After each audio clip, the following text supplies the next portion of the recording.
Hello welcome to universal talkies. ఈ సంక్రాంతికి 2026 సంక్రాంతికి చిరంజీవి అనిల్ రావుపూడి కాంబోలో వచ్చినటువంటి మనశంకర వరప్రసాద్ గారు ఎటువంటి సెన్సేషన్ క్రియేట్ చేసిందో మనందరికీ తెలిసిందే. ఒకప్పుడు సంక్రాంతి అంటే చాలు చిరంజీవి సినిమా, బాలకృష్ణ సినిమాలే గుర్తొచ్చేవి. మరి ఇప్పుడు 2027 సంక్రాంతికి కూడా చిరు బరిలో దిగనున్నారనే సమాచారం వినిపిస్తుంది. యాక్చువల్గా చిరంజీవి గారు బర్త్డే సందర్భంగా ఆగస్టు 22న అటు విశ్వంవర కానివ్వండి, లేదంటే ఇటు మెగా 158 చిరంజీవి గారు బాబీ కొల్లి దర్శకత్వంలో వస్తున్నటువంటి మెగా 158 నుంచి క్రేజీ అప్డేట్స్ అయితే వస్తాయి. కానీ మెగా 158 మీద ఎంతటి అంచనాలు ఉన్నాయో అందరికీ తెలిసిన విషయమే. 40 రోజుల పాటు కంటిన్యూస్గా ఈ సినిమా షూటింగ్ అయినటువంటి నేపథ్యంలో కొన్ని కీలక అప్డేట్స్ అయితే ఈ సినిమా నుంచి వచ్చాయి. ఏంటి అంటే ఇప్పటికీ ఈ సినిమాకి సంబంధించి సగం షూట్ కంప్లీట్ అయిపోయిందట. మరి చాలా శరవేగంగా షూటింగ్ జరుపుకుంటున్న ఈ సినిమా మిగతా షూటింగ్ను కూడా ఈ విధంగానే కంప్లీట్ చేసేసి 2027 సంక్రాంతి బరిలో మేము దిగబోతున్నాం అనే అనౌన్స్మెంట్ వచ్చేలా ఉంది. మరి ఆగస్టు 22న రిలీజ్ డేట్తో పాటు ఆల్రెడీ సినిమా టైటిల్ కదిరి అని చెప్పి చిరు లీక్స్ కొరియన్ కనకరాజు సక్సెస్ మీట్లో చెప్పేసిన సంగతి తెలిసిందే.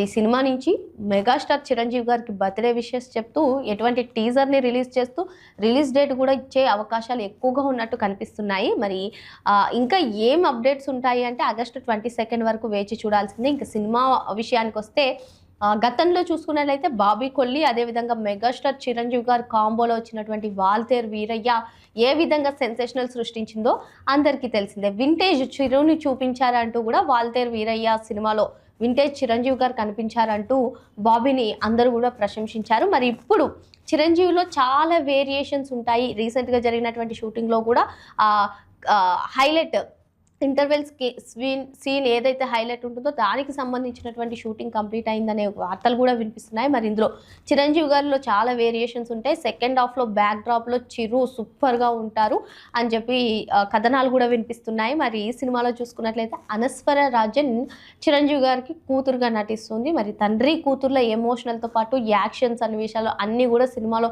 చాలా బాగుంటాయని చెప్పి కథనాలు అయితే వినిపిస్తున్నాయి.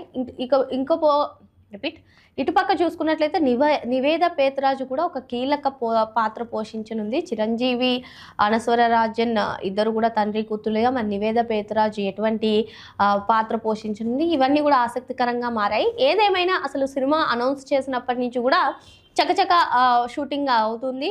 ఇప్పటికే సగం షూటింగ్ కంప్లీట్ అయిందంటే మిగతా సగం షూటింగ్ కంప్లీట్ అయిపోయిన తర్వాత సంక్రాంతి రేసులో ఈ సినిమా ఉండబోతుందనే కథనాలు అయితే ఎక్కువగా వినిపిస్తున్నాయి. ఆగస్టు 22న ఒక క్లారిటీ వచ్చే అవకాశం అయితే కనిపిస్తుంది. ఇకపోతే చిరంజీవి గారు నటించినటువంటి చిరంజీవి గారు, త్రిష ఇద్దరు జంటగా నటించినటువంటి విశ్వంబర సినిమా కూడా అతి త్వరలోనే దసరా కానుకగా అక్టోబర్ 15న రిలీజ్ చేస్తారు అనే కథనాలు కూడా వినిపిస్తున్నాయి. మరి చిరంజీవి గారి బర్త్డే సందర్భంగా దీనిపైన కూడా అనౌన్స్మెంట్ వస్తుందా అనేది ఆసక్తికరంగా మారింది. ఏదేమైనా ఈ ఏజ్లో కూడా చిరంజీవి గారు యంగ్ హీరోస్తో పోటీపడి మరి సినిమాలు తీస్తూ ఉన్నారు. ఇప్పటికే విశ్వంబర గురించి ఫ్యాన్స్ కొంచెం నిరాశలో ఉన్నప్పటికీ కూడా ఆయన తర్వాత అంటే ఆల్రెడీ మనశంకర వరప్రసాద్ గారు వచ్చినా కూడా ఇంకా విశ్వంబర సినిమా రాలేదు, విఎఫ్ఎక్స్ కారణంగా రాలేదు అని చెప్పి చాలామంది నిరాశలో ఉన్నటువంటి నేపథ్యంలో మెగా 158తో అయితే ఒక మాస్ ట్రీట్ చిరుస్తున్నారని చెప్పుకోవచ్చు.